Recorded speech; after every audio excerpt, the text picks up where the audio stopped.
अस्सलाम वालेकुम। मेरा नाम सुलेमान है। GHH मैं 8th क्लास का तालिब इल्म GHH जंगामेट हाई स्कूल हैदराबाद में पढ़ता हूँ।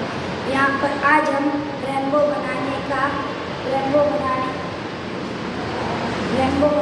तर्जुमा करेंगे। इसके लिए हमने यहाँ पर एक कश्ती, इसमें पानी और एक पैना लिया है। जब सूरज की रोशनी सफ़ेद होती है, जब सूरज की रोशनी पानी पर पड़ के आईने पर पड़ती है तो 7 रंग में बट जाती है। इसे 7 रंग में बट जाती है। इशारे नूर कहते